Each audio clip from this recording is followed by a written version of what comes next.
My name is Nora, and I was 35 the night my uncle put my grandfather out in a storm. It was a Wednesday in April, the kind of East Texas rain that comes sideways and stays for hours. My phone buzzed once, a neighbor I barely knew. "Your granddad is sitting on the front steps in this," she wrote, bags and all. I was 45 minutes away. I drove it in 32. 9 months earlier, my grandfather had sold his farmland for $1.8 million and handed every cent to my uncle. He had asked for one thing in return. 3 words: look after me. What the will reading revealed 4 months later, after he was gone, after the lawyer opened a folder none of us expected, is the part nobody in that room ever saw coming, including me. Welcome back to Steady Ground Stories. Quiet stories about family, money, and the people who finally stop apologizing. If a story has ever made you sit very still in your car after you parked, you're in the right place. Drop a comment telling me where you're listening from, and be sure to subscribe. Now, that night when I got him into the truck, he was clutching one thing against his chest: an old hand-crank weather radio. Let me back up 9 months, because the money came first, and the money explains everything. My grandfather, Walter Simmons, was 82 years old when he sold the farmland. He'd worked that land for 54 years. When the offer came, $1.8 million for the surface, clean, he took it. Then he did something I still don't fully understand. He gave all of it to my uncle. Not a trust, not a check with conditions. He wired the whole sum into Calvin Simmons's checking account on a Thursday afternoon. I was there for the handoff, sitting at my uncle's kitchen table with a cup of coffee going cold. My uncle kept saying the same thing: "Dad, you don't have to do this." And my grandfather, who never wasted a word in his life, looked at him across the table and said it plain: "Look after me." That was the whole arrangement. A handshake and 3 words. My Aunt Ruth had her arms crossed the entire time, nodding like she'd negotiated it. I remember thinking it was strange that a man that careful would hand over everything on a promise. So I asked him, "Grandpa, why didn't you put it in writing?" He smiled at me, the slow one he saved for when he thought you were almost asking the right question. "Some things you write down, Nora," he said. "Some things you find out." I didn't know what that meant. I figured it was old man talk, the kind that sounds like wisdom, and means he didn't want to deal with a lawyer. I was wrong about that, the way I was wrong about almost everything that year. He folded his hands over that weather radio on the table and didn't say anything else. The wire cleared by Monday. You need to know who my grandfather was, or none of the rest will land. Walter Simmons was the most careful, quietly wealthy man in that county. He resold his work boots with hardware store glue until they were more patch than leather. He drank his coffee from one chipped white enamel mug, the same one for as long as I'd been alive, and he washed it by hand every single time. When the truck's heater died one winter, he drove with extra blankets on the seat for 2 seasons, rather than pay to fix it. We all thought the farm was the whole of him. That $1.8 million was Walter's entire life converted to cash. He never corrected us. But every so often he'd say a thing that didn't fit the man we thought we knew. The afternoon after the wire cleared, I drove him back out to the empty property so he could walk the fence line one last time. He stopped at the old gate and looked out at the flat brown nothing of it. "People think it's just ground," he said. "The land was never just ground." I asked him what he meant. He didn't answer. He just took out a small brass key on a worn leather cord, the one he wore under his shirt, and turned it over in his fingers like a worry stone. I was 35 and freshly humbled. My own small business, a water monitoring tech startup I'd poured 5 years and every dollar into, had collapsed the previous spring. I was doing freelance consulting out of a 1-bedroom apartment and pretending I had a plan. So when my grandfather talked about ground that wasn't just ground, I half listened. The way you do when you're busy losing at your own life. He slid the key back under his collar. We drove home in the heat. That brass key became a small game between us. He wore it everywhere, even to the dinner table. Once I asked him straight what it opened. He pinched it through his shirt and grinned.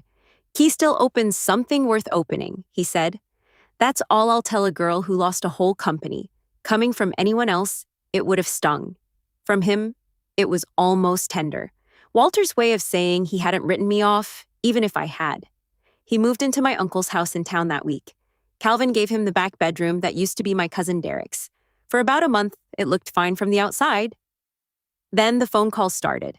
My Aunt Ruth would call me, her voice arranged into worry. "Nora, has your grandfather said anything to you about us? About the house?" I'd say no, because he hadn't.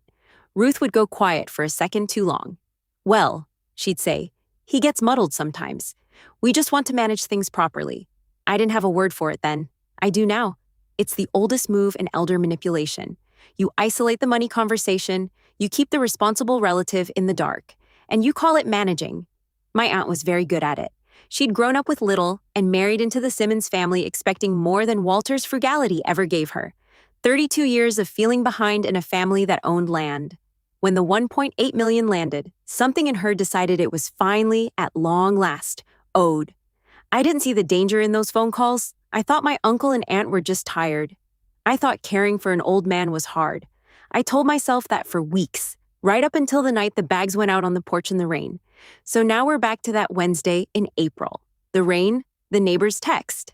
I left a video call mid-sentence, grabbed my keys, and drove the 45 minutes to my uncle's house with the wipers losing the fight the whole way. When I pulled up, my grandfather was sitting on the front steps under the porch light. 2 duffel bags beside him, already soaked through. That same weather radio held against his chest, the way a child holds something they don't want taken.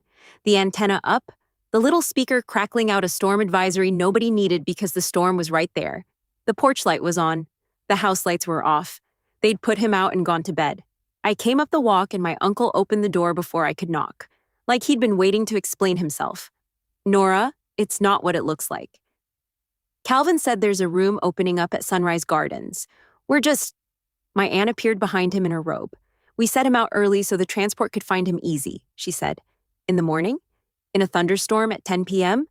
I asked how long he'd been outside. Calvin looked at the floor. Ruth lifted her chin. He's not our responsibility anymore, she said. We did what we could. There's no van, I said. There's no Sunrise Gardens. There's just an 82-year-old man sitting in the rain. Nobody answered me, so I stopped talking to them. I went back down the steps, crouched in front of my grandfather, and put my hand on the cold radio. Hey, I said, let's get you out of here. He looked at me, and for a man who'd been confused all month, according to my aunt, his eyes were perfectly clear. Look after me, he said. Quiet, not a plea. More like he was handing something off. I got his bags, I got him into the truck. As I buckled him in, the porch light went off behind us. We drove away from that house in the dark, the radio still crackling between us. My apartment was 750 square feet and not built for 2. I gave my grandfather the bedroom and took the pull-out couch. That first night, I peeled him out of wet clothes, got him into an old company t-shirt, and set him up with extra blankets while the radiator knocked. He didn't complain. Walter never complained. He sat on the edge of my bed at midnight, drying that weather radio with a dish towel, checking that it still worked. It still worked. By the second day, I'd reorganized my entire life around him. I made a spreadsheet. I'm a data person. Spreadsheets are how I love people. With his medications, his blood pressure schedule, his cardiologist appointment, the foods that didn't sit well. I moved my consulting calls to early morning, so my afternoons were his. I told myself it was temporary, just until things settled, just until my uncle and aunt came to their senses. They didn't call. My cousin Derek did. His text came in on the 4th day. Don't blow this up, Nora, it read. Mom and Dad had their reasons. He's a handful. I stared at it for a while. He's a handful. The man weighed 155 pounds and asked for nothing. I didn't write back. I just looked over at the closed bedroom door, at the line of light underneath it, and listened to the soft static of the radio he kept on low all night, so the apartment wouldn't be so quiet. I had no idea how I'd cover the cardiologist on freelance income. I had no idea how long temporary was going to be. What I knew was simpler than a plan. I was not sending him back. Whatever it cost, in money or sleep or my own stalled-out life, I was not sending him back. Here's the thing about people who do an ugly thing in private. They work twice as hard at looking good in public. Within a week, my aunt had a story, and she told it to everyone. She told it at her church group. She told my cousins on the phone. She told people on the family thread I was somehow still on. We did everything for Walter, she'd say. We took him in, we cared for him, and Nora swooped in and took him away to score points. We're absolutely heartbroken. My Aunt Sharon called me, her voice careful. Honey, she said, your Aunt Ruth is devastated. Why'd you take him without telling them? I told her the truth. The porch, the rain, the bags. There was a silence on the line. And then Sharon said the thing that told me which way the family was going to lean. Well, you know Ruth is dramatic sometimes, but she wouldn't just put him out. She's not like that. People believe the version that lets them keep loving who they already love. I understood that. I even forgave it. But it meant I was on my own. Ruth had a 30-year head start on being the sympathetic one, and I'd just lost a business and moved a sick old man into a small apartment. On paper, I looked like the unstable one. You always did love playing the hero, Nora. My aunt said that the one time she called that month to ask whether my grandfather had mentioned the farm money, not how he was, whether he'd mentioned the money. I told her he was resting and hung up. Then I sat on my pull-out couch and did the math on a cardiology copay I couldn't cover. And I laughed because the alternative was the other thing, and I'd promised myself I wasn't going to do the other thing in front of him. I called my uncle and aunt once, not for me, for my grandfather. His blood pressure medication had jumped to $290 after the cardiologist adjusted the dose, and I'd just had a contract fall through. So I swallowed every ounce of pride I had left and called the people sitting on $1.8 million to ask them to split a prescription for the man that money was supposed to be for. Ruth answered on the third ring. I explained it flat. No drama, just numbers. There was a pause. Then she said it in a tone so reasonable it took me a second to feel the knife. We cared for him, Nora. The money's been received. I asked her what that meant. It means we did our part. We took the responsibility. We got the funds. It's finished. He's your concern now. He's your concern now. As though a person were a side project I'd picked up. I didn't argue. I just said okay, and hung up and stood in my kitchen for a minute. And that's when it finally clicked. The whole shape of it. To my uncle and aunt, that $1.8 million wasn't a trust. It wasn't even really payment. It was a buyout. They'd received a transfer and considered my grandfather paid off, settled, closed. The promise was a receipt to them. Look After Me had been answered by the wire cleared, and in their ledger, the books were balanced. I went and checked on my grandfather. He was awake, propped up, the radio murmuring. "You okay, kid?" he asked, because somehow he was the one checking on me. "Never better," I said. He didn't believe me, but he let me have it. What I didn't expect was that he'd start trying to fix my life while I was busy fixing his. It started small. He'd watch me hunch over my laptop debugging somebody else's data system for $85 an hour, and he'd ask, "What happened to your own thing?" My own thing was a soil moisture and groundwater sensor network. Cheap probes, a little weather model, software that told a farmer when to irrigate and when to wait out a coming front. I'd built a real product. I'd just run out of money before the market noticed. It died, I told him. Too expensive to manufacture. Nobody would pay what it cost. He picked up his chipped white mug, the one I'd packed from the farmhouse kitchen without asking, and turned it in his hands. "Good tools earn their keep," he said. "So make a cheaper tool." I told him it wasn't that simple. He said, "Most things people call complicated are just expensive, and most expensive things are just refusing to start over." Then he started asking real questions. How does the probe sense moisture? What's the most fragile component? Why does a weather sensor cost more than the weather itself? By the end of the week, we had a notebook full of his blocky pencil sketches, a man who'd read the sky for 54 years, redesigning my hardware around the one instrument he trusted, that beat-up weather radio. "We can pull front data off the public band," he said, tapping it. "Why are you paying for satellite feeds?" He was right. I'd been paying for satellite data. That was the first afternoon in a year I'd worked on my own idea instead of someone else's problem. And around 4 p.m., I noticed I'd forgotten to be sad. He noticed too. He didn't say anything. He just refilled the mug. People ask me how I afforded all of it on freelance work. The honest answer is, I didn't. Not really. I sold my car and bought a cheaper one. I just refused to send him back. If you've ever quietly carried something heavier than your bank balance for someone who'd have done the same for you without keeping score, comment "I see you" and subscribe so you don't miss how this ends. Because it does not end where you think. We rebuilt the prototype around his radio in the second month. And the night it finally worked, he told me about the storms. The probe was talking to the weather band now, pulling pressure data off the same public frequency he'd listened to since before I was born. When the little screen flashed its first correct rain warning, he laughed out loud, a sound I'd heard maybe 5 times in my life. Then he got quiet in the good way and started telling me about the farm, not the ground, what was underneath it. He told me about the wells that came in dry and the one that didn't. He told me about a man in a gray suit who showed up in 1981 and offered to lease the mineral rights, and how everyone in town said Walter was a fool to sign because nothing was down there. He told me he kept the radio on every storm season for 54 years because weather was the only honest thing on the property, the one thing that couldn't lie to you or change its mind. I asked what happened with the 1981 man. He just smiled and said, "The land was never just ground, Nora." Same line as the empty fence. This time, it sounded less like wisdom and more like a fact he was deciding whether to tell me. He didn't tell me. He set the radio on the nightstand and said something that should have caught my attention more than it did. "I need you to drive me somewhere next week," he said. "There's a person I've put off seeing too long." I asked who. He said somebody who keeps things in writing. And then he turned out the light, and the radio crackled low into the dark, and I lay on my pull-out couch wondering who keeps things in writing. He started getting tired the third month, in the way that doesn't announce itself. He slept later. He'd nod off mid-sketch, pencil still in his hand. The chipped white mug would sit on the table going cold, half full. And that more than anything scared me, because Walter Simmons had never in his life let a cup of coffee go to waste. I made his appointments closer together and told myself the cardiologist would have a tweak, another adjustment, another fix. I picked up 2 more contracts to cover the visits and ran on 5 hours of sleep. I got short with a client and lost that contract too. And I told no one because there was no one to tell. That was the trap I was in, the one I didn't see from the inside. I'd built my whole identity around being the one who handles things. And handling things alone had become its own kind of pride.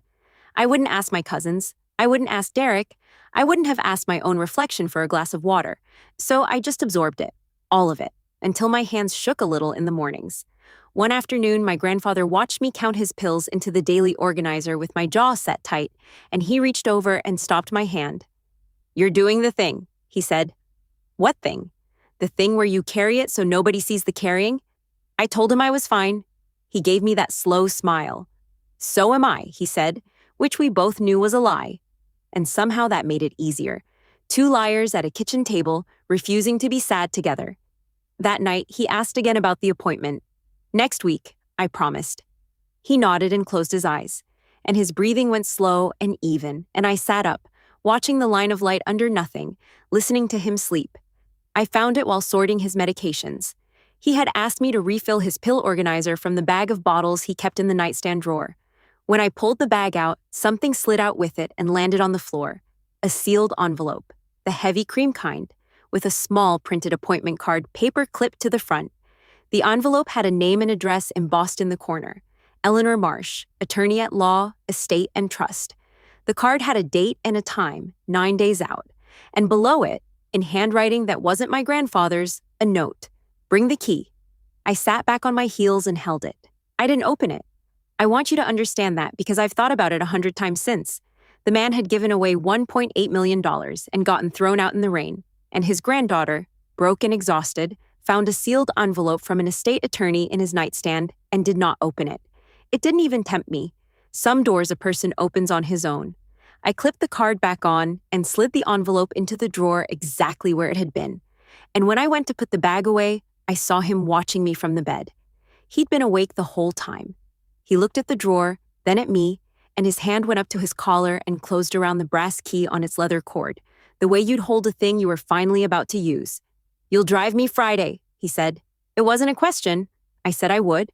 I didn't ask what was in the envelope. I didn't ask what the key opened. I just memorized the date. Friday, I drove him into town to a low brick office building with Eleanor Marsh's name on a brass plate by the door. He'd dressed for it, a pressed shirt, his good boots. He took the brass key from around his neck in the truck and held it in his fist the whole walk-in. I offered to come back for him. He said sit. So I sat in the waiting room with a styrofoam cup of bad coffee and watched the minute hand. 58 minutes. When the door opened, he came out steadier than he'd gone in, the way a man walks when he's set something down he'd been carrying a long time. The attorney walked him out. Eleanor Marsh, mid-50s, reading glasses pushed up into silver-streaked hair, a handshake like she meant it. She looked at me a beat longer than a stranger should. "You're Nora," she said. "It wasn't a guess?" I said I was. She nodded once like that confirmed something, and told my grandfather she'd take care of the rest. In the truck, he buckled himself in and looked out at the parking lot for a long moment. "I fixed something I should have fixed years ago," he said. I asked him what.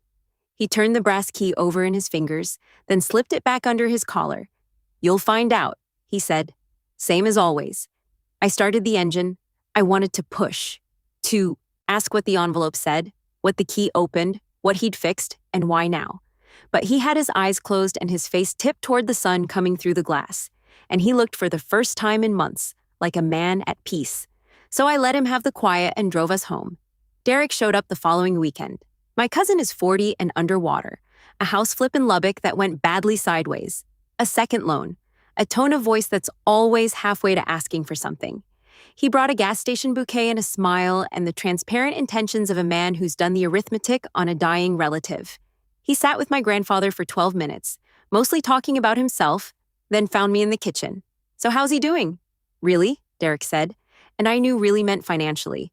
I said he's tired. Derek lowered his voice. "Listen, somebody should have power of attorney for his protection. I think it should be family. Me, Mom, and Dad. Keep it simple." I told him my grandfather managed himself just fine. Derek's smile thinned. "Nora, there are things you don't know about. He's got assets nobody's tracking. And if he goes without it sorted, it's a mess for everyone." I asked, "What assets?" He looked at me like he'd said too much, then waved it off. "The farm money, Calvin and Ruth's money." But the word assets, plural, had caught, like there was more than the 1.8 million. I filed it next to the stone already in my pocket. After Derek left, I checked on my grandfather. He'd heard every word through the thin wall, of course. "Your cousin wants my signature," he said. I told him nobody was getting his signature he didn't want to give.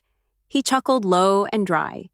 "Oh, they'll get a signature," he said, "just not the one they're after." I asked what that meant.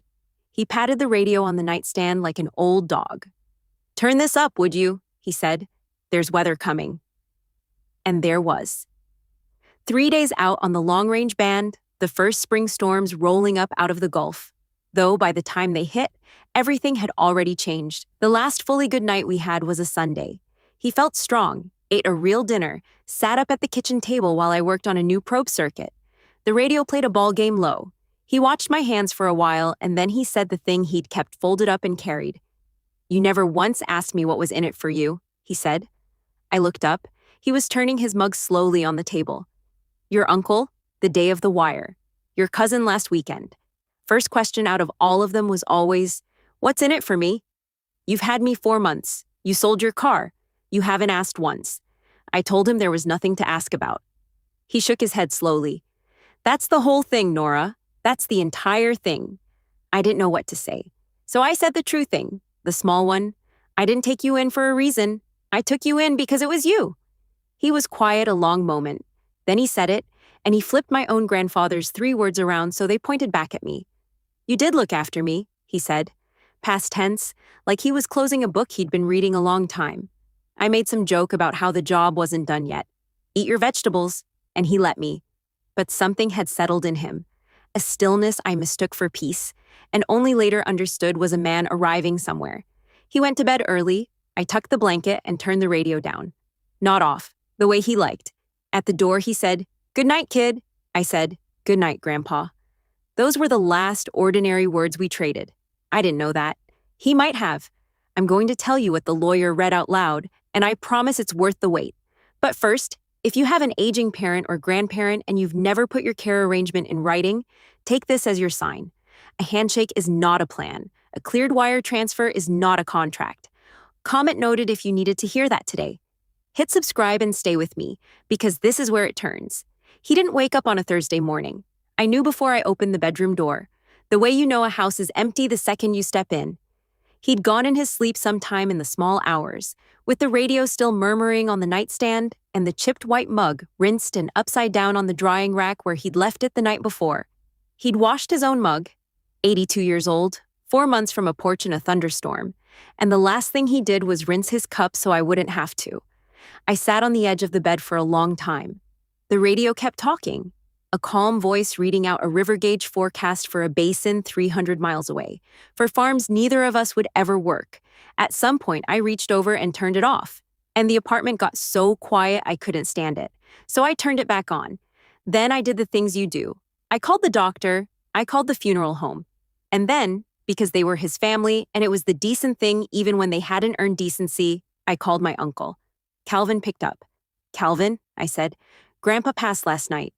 There was a silence on the line. "And then I will hear this until I die." The first thing out of my uncle's mouth was not a sound of grief. It was a question, quick and bright and reaching. "Oh," he said. "Oh, Nora, has anyone spoken to the attorney yet? Has anyone spoken to the attorney?"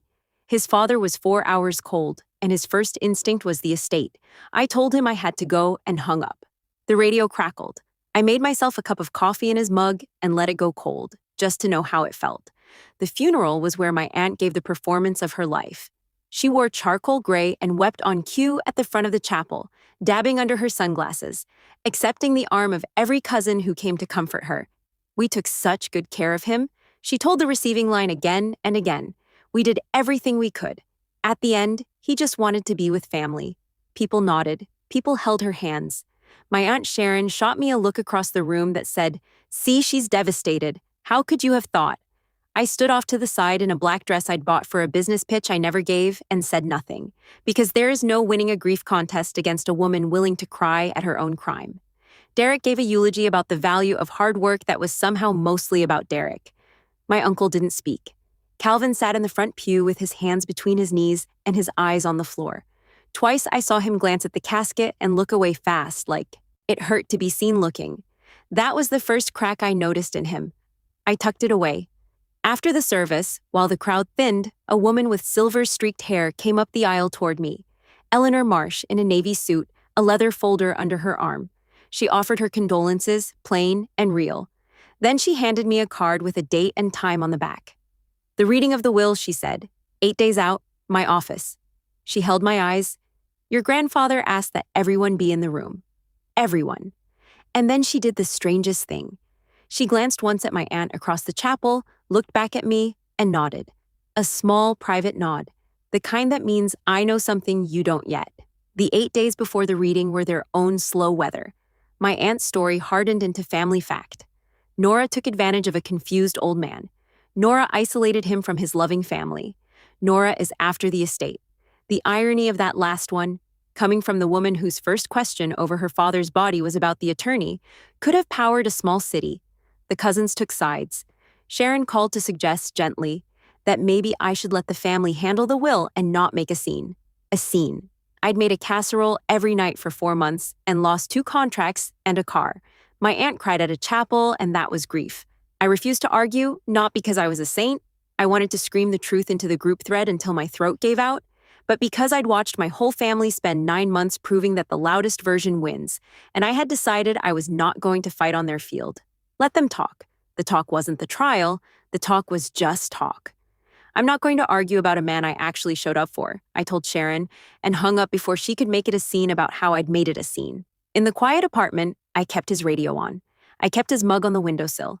And I kept the brass key, because 3 days after the funeral, sorting the last of his things into a donation bag, I'd found it not on its leather cord, but lying loose in the nightstand drawer on top of a folded slip of paper in his blocky pencil hand. "Give this to Eleanor," it said. So I would. 8 days felt like a year. The morning of the reading, I did something that probably sounds strange. I put his weather radio on the passenger seat of the truck and buckled it in. I know how that reads. I'm an engineer. I don't believe a radio carries a soul, but I'd driven him to the attorney once already with that thing crackling between us, and I wasn't about to do the last drive with the seat empty. So the radio rode shotgun, antenna up, reading out a severe thunderstorm watch for the whole county, the storm we'd been tracking for days finally arriving. The brass key was in my coat pocket, wrapped in his pencil note. I'd thought about what it opened for the entire 8 days and gotten nowhere. A lockbox, a deposit drawer, a cabinet in some office that had been his all along. I parked outside Eleanor Marsh's low brick building as the first fat drops hit the windshield. My uncle's Buick was already there. So was Derek's truck, the one he couldn't afford. I sat for a second with my hand on the radio's warm plastic case. Whatever's in there, I told it. Like an idiot. Like a grieving idiot. We did our part. Then I turned it off and the cab went quiet, and I picked up the key and the note and went inside to learn what my grandfather had spent his last clear afternoon putting into writing. The waiting room smelled like rain and printer toner. My aunt sat with her ankles crossed and her chin up, already wearing the face of a woman about to be vindicated. Derek bounced his knee. My uncle sat slightly apart, staring at the carpet, and when I came in, he looked up at me with an expression I couldn't read. Something between dread and apology. and then looked away. While we waited to be called in, my aunt couldn't help herself. She never could. She leaned over to my uncle and said, just loud enough for the room, "Well, there's not much to read, is there? The man gave it all away to us." Us, like a small flag planted on a hill. Derek snorted softly. "Probably the old truck and that junk radio," he said, and glanced at me because he'd seen me carry it in. Let me tell you what they believed walking into that room, because it matters for what happened. They believed the $1.8 million had been the whole of Walter Simmons. They believed they already had the money, free and clear, the buyout complete. They believed today was a formality, a reading of a short will that left a frugal old farmer's odds and ends to whoever wanted them. And that the only open question was whether I'd try to grab the mug and the radio for sentiment. They had no idea. None of them. They'd spent decades standing on top of something and calling it ground. The inner door opened, and Eleanor Marsh stood there in her navy suit with the leather folder. She looked at all of us one by one, and her gaze stopped on me last. "Walter updated everything 10 weeks ago," she said. The whole room went still. 10 weeks. My aunt's smile flickered. 10 weeks ago put it after the porch, after the rain, after he'd moved into my 750 square feet and started sketching sensors and asking who keeps things in writing. Updated everything. Margaret stepped back and held the door. "He asked that I read it with all of you present. He was very clear about that." We filed in. The rain hit the windows hard. The conference room was small. A long table, 7 chairs, a window streaming with rain, a metal credenza against the far wall. My Aunt Sharon and one of the cousins had come too, as witnesses Eleanor had apparently requested. We sat, my uncle and aunt on one side, Derek beside them, me across, the relatives at the foot. Eleanor took the head of the table, set down the leather folder, and beside it, a second thing. A long gray metal lockbox, the kind with a keyhole, lifted onto the credenza. I felt the brass key in my pocket like it had gotten heavier. Before I read the document, Eleanor said, "Your grandfather left an instruction." She slid a folded note across to me. I opened it. His pencil, Nora. It said, "Open it when she asks. The key is yours." So I stood. I walked to the credenza, and with every eye in that room on me, I took out the brass key on its worn leather cord and fit it into the lock. It turned like it had been waiting 54 years. Inside the box was a single accordion file, thick, labeled in his blocky hand. The land. I carried it to the table and set it in front of Eleanor. My aunt's voice came out thin. "What is that?" Eleanor opened the file, put on her reading glasses, and looked around the table over the top of them. "This," she said, "is what Walter Simmons actually owned." And the temperature in that room changed before she'd read a single number. Eleanor read it plainly, no drama, which made it worse for them. In 1981, she said, Walter Simmons severed the mineral estate from the surface of his property and signed a mineral lease that the rest of the county considered worthless. It was not worthless. For 44 years, those minerals had produced, slowly at first, then steadily, then substantially after new horizontal wells came in across the basin. Walter had never spent $1 of it.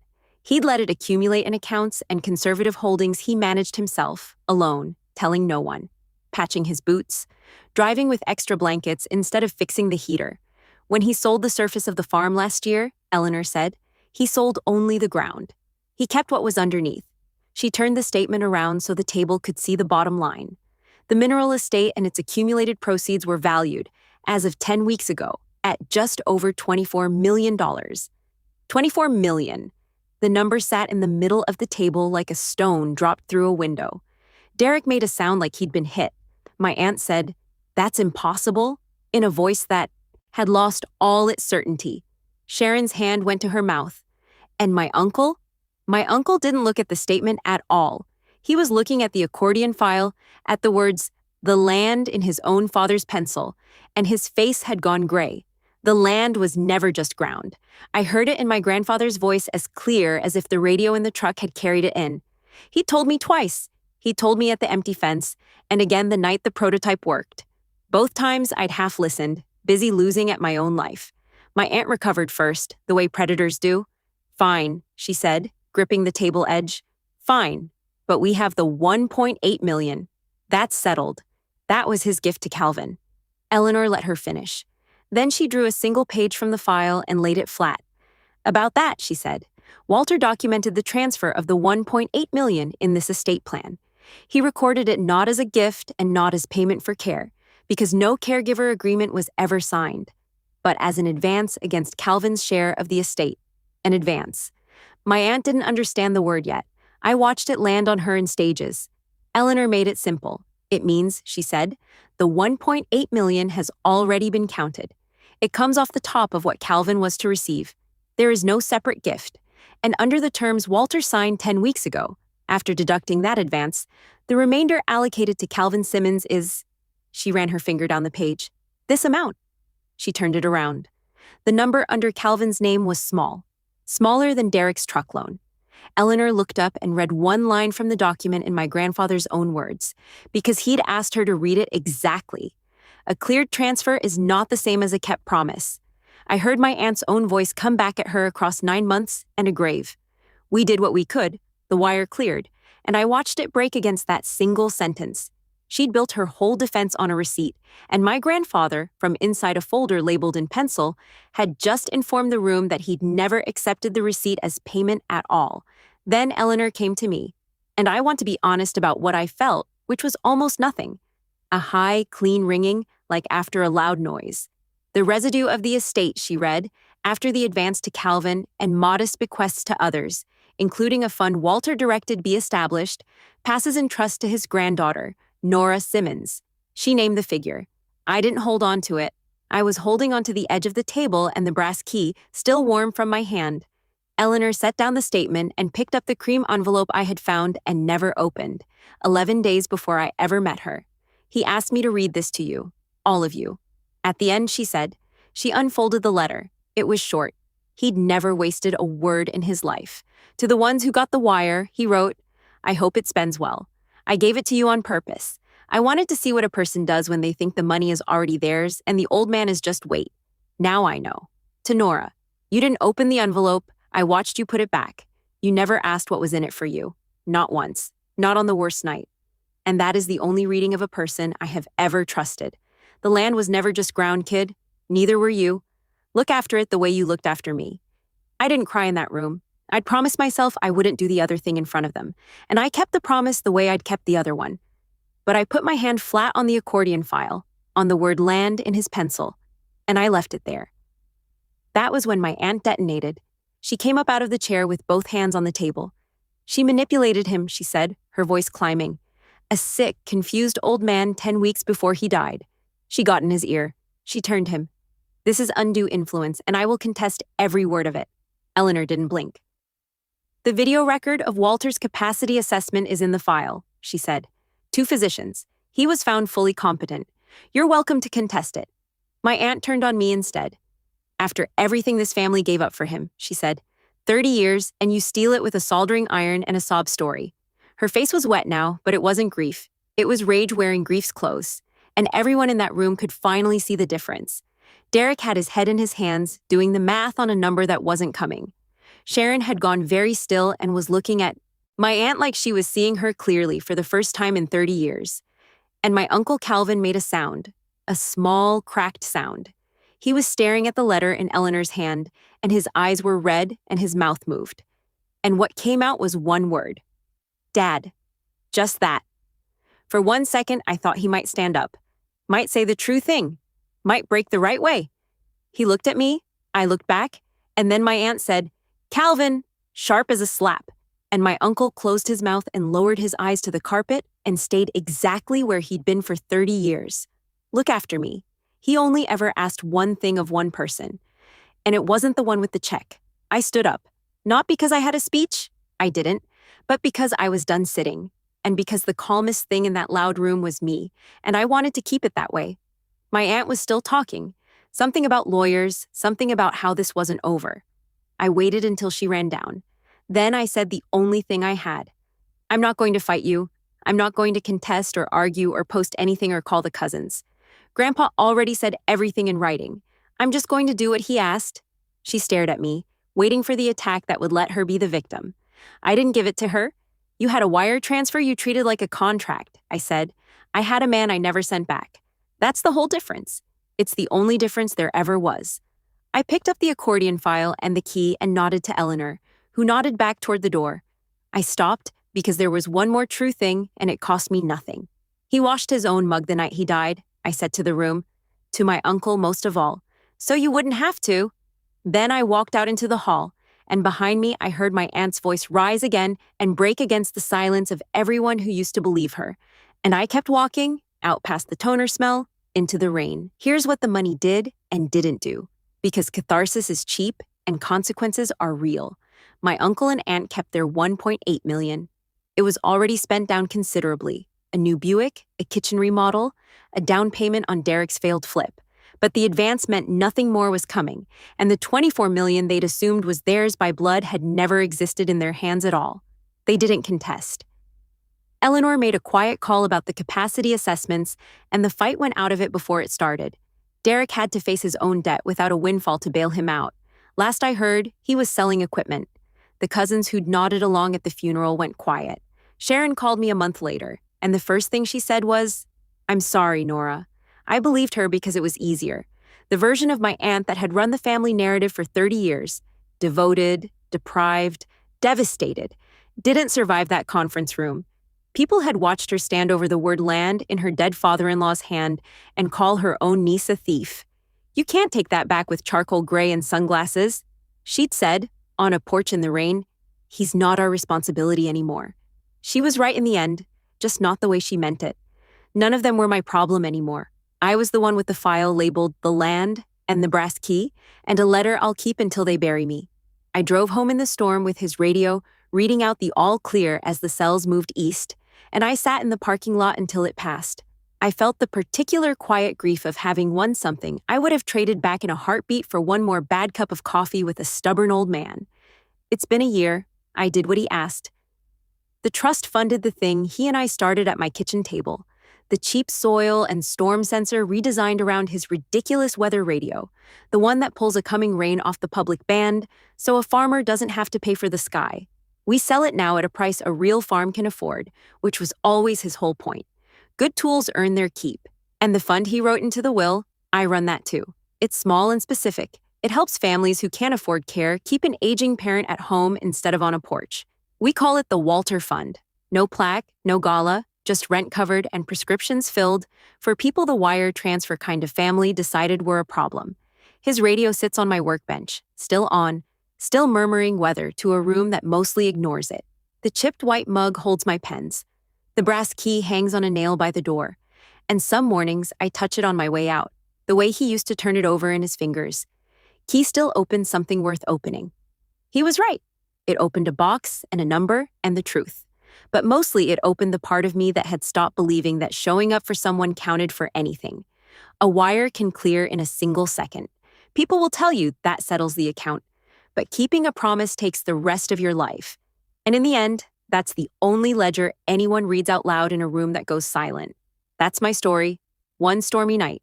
One sentence. Look after me. And a will that finally set it back. If this reminded you that love is something you do, not something you transfer, take it as a sign. Call the person who once showed up for you while you still can. Share this with someone who needs the nudge. Drop a comment, hit subscribe, and I'll see you in the next one.